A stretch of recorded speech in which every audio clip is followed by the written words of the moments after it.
Hello! It's Tag Tuesday and I got the mid-year freakout tag for you today. Gonna keep this quick because having had pretty bad internet problems at the weekend. I didn't have any internet over the weekend, so catching up on a few things. But also I have satellite internet, and anything over 10 minutes takes such a long time to load up, and I often do it on my phone, so I need my phone for other things. Yeah, I don't have that much time to be just sitting around waiting for videos to upload, but I'll try and get this done quickly. So yeah, the mid-year freakout tag, it's June 30th, so it's pretty much bang on mid-year. I've read 8 books, got them all here, apart from one that was an ebook. I only read 8 books so far this year. Bit of a slow year for me, but not too much.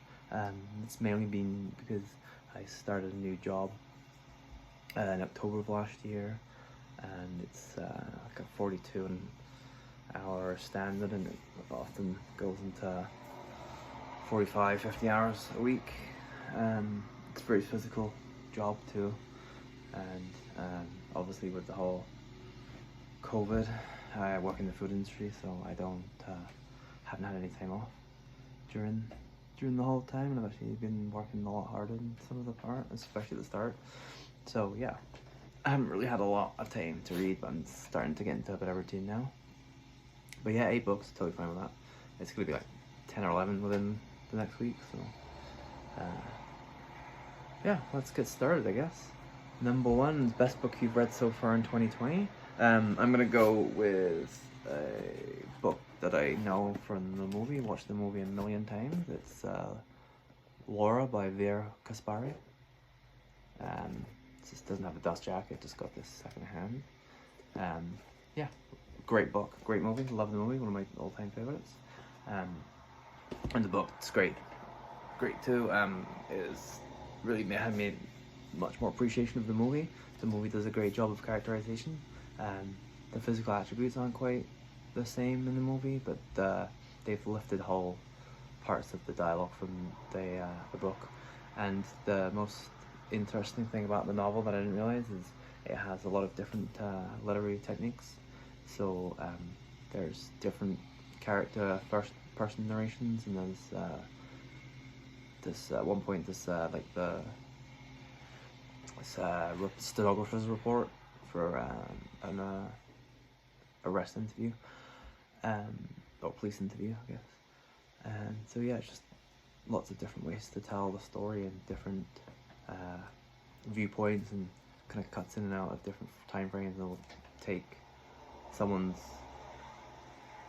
point of a same time frame that we've already seen and stuff. Very good. And the whole story is pretty grisly and great too, for a book that was written in the 40s. So yes, it's really good, recommend it. I might do a review or something, or talk about it soon, or recent reads with a bunch of other books, but we'll see. Number 2 is best sequel you've read so far in 2020. I think I've only read the one. It's Attica Lock, Heaven My Home. If you know the Highway 59 series, then it's basically kind of a little bit more of the same. This one's centered around an Aryan Brotherhood family that are living on this land of someone that I think is descended from the free slaves, and then there's also some native indigenous peoples group that were kind of one of those kind of lost tribes, and that they kind of hid in the swamp. And with Attica Lock, you normally get like a central dichotomy or moral dilemma, and this one centers around that one of the Aryan Brotherhood family's sons goes missing, and the ranger Darren Matthews, who's black, is the one that's basically assigned to find the kid, and so it's kind of complicated in that regards. And then it continues on with his own stuff from the first book. So yeah, really enjoyed it. I can't wait for the next one. Hopefully it won't be too long. new release you haven't read yet but want to. So I think it's a new release. It's Hood Feminism by Mickey Kendall. It should be coming anytime soon. Just ordered it from a local bookstore and it came in, so yeah, I'm expecting it this week, I think. And yeah, it seems like a very important work, and I think my wife will be excited to read it too. I'm very interested in feminism and very interested in class struggle and all that kind of stuff too, so I think it would be a great kind of reading about how more feminists should be more concerned about basic needs rather than necessarily smashing the glass ceiling. It should be about empowering the masses and raising living standards rather than just for the few, I guess. Number 4, most anticipated release for the second half of the year. I mean, I'll get to this later, but Tessa Weghart released the book, I think, started this year, maybe end of last year. And I think the sequel for that is a new series, crime series. I think the second book out will be coming out in December, so I'm kind of looking forward to that, I guess. I'm not big on the new releases.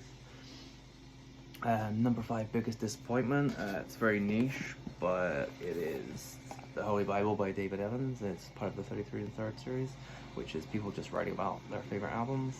Often it's just submissions, so you get some people you wouldn't necessarily get to read otherwise. It's a great series, but I just he comes from a completely different frame of mind. He's a bit younger than me, I think, as well. Just this is my favorite band, my favorite album, and it was just disappointing.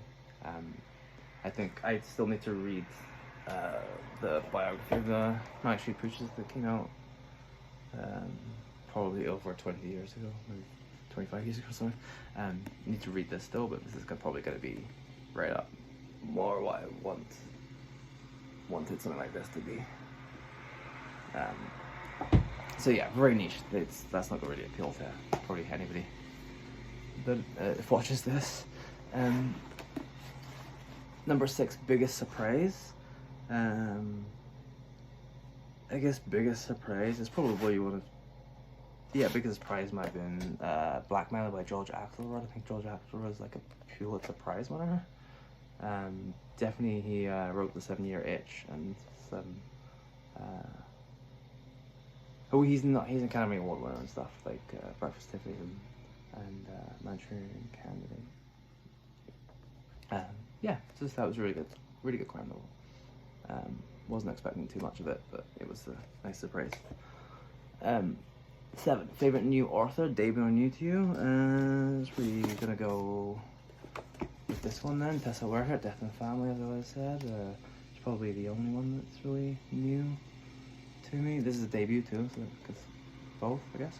And this is set in just down the road from me, and so it was really good. And that's basically what I'll say. It's just a murder mystery / missing persons thing. It's got a family getting together on their island in the Thousand Islands, and it's kind of like they're trapped essentially. And so a lot of plays off that. That's I won't get too much depth, but I'll probably do another video for that. Number 8, newest fictional crush. It's kind of stupid. Number 9, newest favorite character. Definitely, I guess it's not new to the world, but new to me. Comes from Lawrence Waldo Lydecker. He's just like a completely pretentious, pompous critic writer, and he's just so fabulous. And the way he's written, and his mannerisms and everything is just. He's such a fantastically well written character. He's not likable necessarily, but he's really well read. He's really well written. Book that made you cry, or I guess book that had a massive emotional effect on, whether that's crying, anger, or whatever. Nothing really, I guess. No. I often, usually once a year, read like a Holocaust memoir, and they're usually the ones that really get me going. Or I read a really good refugee book by T. McCurdy, who was the auntie of the boy that washed up, that really famous picture of the boy that washed up on the, I think it was Italian shores. That was absolutely fantastic, incredibly moving, and so I think that was last year or 2 years ago that I read that. But so far this year I haven't read anything. I think with the pandemic going on and stuff, I've kind of not really had the hankering or anything for reading, or the mental strength though. So nothing really this year, but I'm sure I'll get into that soon. Book that made you happy? It's pretty much most of them. Yeah, it's like all of them really. I was happy to read. Old books really kind of make me happy in some kind of way. I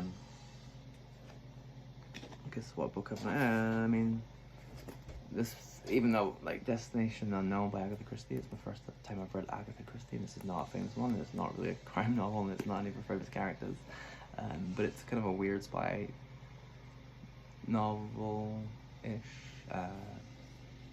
almost noir maybe, and it kind of made me happy, even though it's not actually that good. It's fine, it's just not, it's not blown away fantastic. It's kind of interesting though.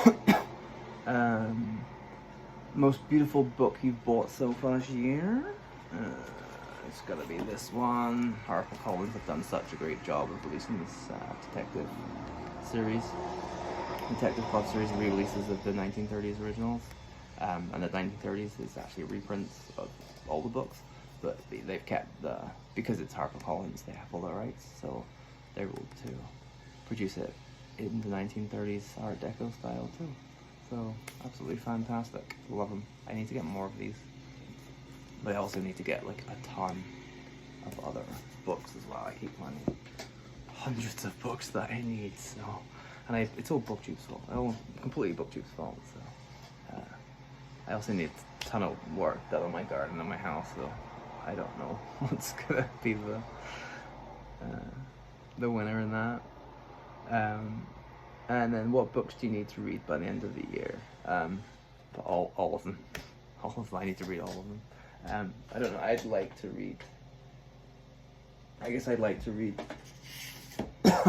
the CP Zhang. CPAM Zhang. How much these hills is gold.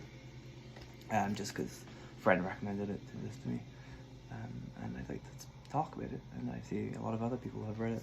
I mean, there's a million other book recommendations that I really should read, so I can talk to the people that recommended it and thank them, because I'm sure I'll love them, or at least thank them for the recommendation, but not for me, but I'm sure that's not the case. And I think that's it. It's 13 minutes, so it's okay. I don't think that will take too bad to upload, but hope you're all having a great day, and I'll see you again soon.